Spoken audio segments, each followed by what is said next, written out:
لو جيت قُلت لك إن في مطعم بيحقق مبيعات شهرية مليون جنيه في الشهر، تفتكر صاحب المطعم ده بيكسب والّا بيخسر؟ ولو بيكسب، بيكسب كام؟ 50,000، 100,000، 200,000؟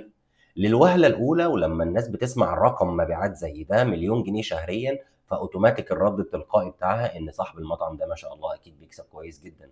ولكن الحقيقة اللي ما حدش عايز يبُص عليها أو اللي ما حدش عايز يعرفها، إن المبيعات لا تعني الأرباح.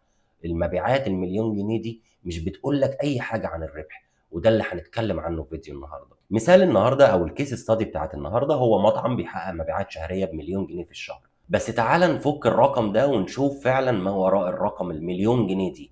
المليون جنيه عشان تحققها مبيعات لازم في تكلفة للمبيعات، المواد الخام، الأكل والشرب اللي الراجل ده بيشتريه عشان يحوّله إلى منتج نهائي، طبق نهائي أو ساندوتش نهائي الزبون يشتريه ويحقق المبيعات المليون جنيه دي. فتكلفة المبيعات بتاعة المطعم بتاع النهارده هي 350,000 جنيه، الأكل والشرب والمواد الخام. بييجي يدفع إيجار حوالي 80,000 جنيه، المرتبات للعمالة اللي شغالة معاه عشان خاطر الراجل ده بيشتغل ورديتين 8 ساعات و8 ساعات 16 ساعة عمل، فبيدفع 250,000 جنيه. العمولات بتاعة التطبيقات وشركات الدفع زي طبعًا الشركات اللي أنت بتدفع بيها بالكارت دي بتاخد عمولات على كل عملية مبيعات. على كل عملية تحصيل بالماكينة أو بالفيزا اللي إحنا بنقول عليها بالفيزا، بتاخد منّه عمولة، العمولة حوالي 90,000 جنيه، الكهربا والغاز والمَيّة والفواتير بحوالي 50,000 جنيه. طيب مصاريف التشغيل المختلفة، في شوية مصاريف تشغيل كده اللي بيُقيم عليها الbusiness لازم نصرف المصاريف دي، الراجل ده كان بيصرف حوالي 130,000 جنيه كل شهر. لمّا تيجي بقى أنت تجمّع المبالغ دي كلّها، كام اللي هيتبقى من المليون جنيه؟ أهو الرقم اللي طلع ده اللي هم ال50,000 جنيه هي دي اللي اتبقت من المليون جنيه المبيعات.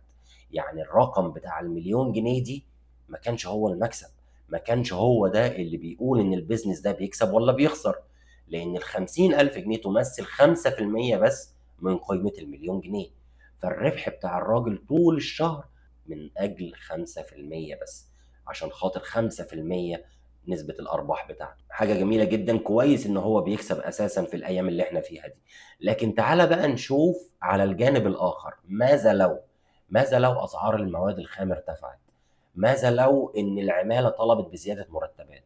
ماذا لو إن فواتير الخدمات زادت بشكل كبير جدًا، زادت بشكل 2، 3%، 5%، المواد الخام زادت بنسبة 4%، 5%، العمالة زادت بنسبة 10% زيادة المرتبات اللي أنا أقصده. طيب الحاجات دي كلّها تفتكر ال5% بتاعة الأرباح اللي اتبقت بعد مليون جنيه مبيعات هتفضل زي ما هي؟ طيب ماذا لو إن كل المصاريف وكل التكاليف ثابتة زي ما هي، ولكن المبيعات قلّت بنسبة 10%؟ يعني بدل ما بيبيع ب1.000.000 جنيه بقى بيبيع ب900,000 بس في الشهر. تفتكر راجل زي ده يكون فعلًا الbusiness بتاعه ينفع يستمر والّا ما ينفعش إن هو يستمر؟ والّا تفتكر الراجل ده لازم يبُص على في هدر والّا لأ، في تسعير غلط والّا لأ، في عنده سرقات بتحصل والّا لأ؟ هنا بقى المشكلة اللي معظم أصحاب المشاريع بيقعوا فيها، بالأخص أصحاب المطاعم، إن هو شايف المبيعات مليون جنيه بيقول لك ما شاء الله أنا كده الbusiness بتاعي business ربحان وكسبان، وما يعرفش اللي بيحصل تحت الرقم ده، مش شايف الهدر اللي بيحصل، مش شايف عنده نسبة هدر قد إيه، مش شايف نسبة الfood cost أو تكلفة الأكل نسبتها قد إيه بالضبط، هل محكمة والّا مش محكمة، مش شايف الstaff meal وجبات العمال، هل عنده الأفراد كفاية والّا زيادة عن اللي هو محتاجه، مش شايف العمولات اللي بتاكل جزء من الإيراد بتخسّر الbusiness بتاعه بشكلٍ أو بآخر.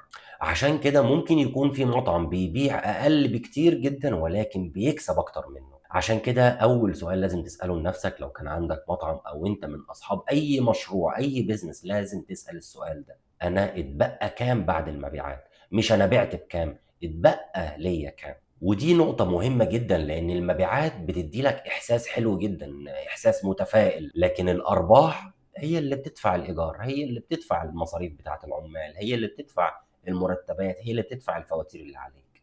المبيعات جميلة جدًا وكل حاجة، رقم متفائل، رقم كبير جدًا، وبيخُض فعلًا وبيدّي أمل، الأمل ده ساعات أو أوقات كتير بيكون أمل زائف، حتى لما انت بتيجي تسمع قصص لناس فتحت بيزنس، يجي يقول لك انا بحقق مبيعات ب 500,000 في الشهر، ب 100,000 في الشهر، ب 200,000، بمليون في الشهر زي مثال النهارده. ولكن هو بيتبقى له كام من المليون دي؟ بيتبقى له كام من ال 500,000 دي؟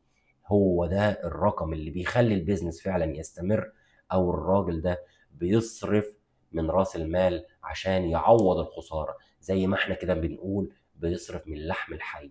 يعني ايه؟ يعني بياكل من راس المال بتاعه وهو مش حاسس. فعشان كده اهم سؤال انك تسأله لنفسك لو انت من اصحاب البيزنس: انا بكسب قد ايه؟ في هدر ولا لا؟ في ادارة كويسة ولا لا؟ عندي كنترول وسيستم بيحكم العملية التشغيلية كويس ولا لا؟ هي دي الأسئلة اللي تسألها لنفسك. في الفيديو اللي جاي هتكلم عن رقم أخطر من رقم المبيعات نفسها، والرقم ده هيكشف لك المشاكل قبل ما تسمع أو قبل ما تظهر في الأرباح بتاعتك. شكرا إنك وصلت لنهاية الفيديو.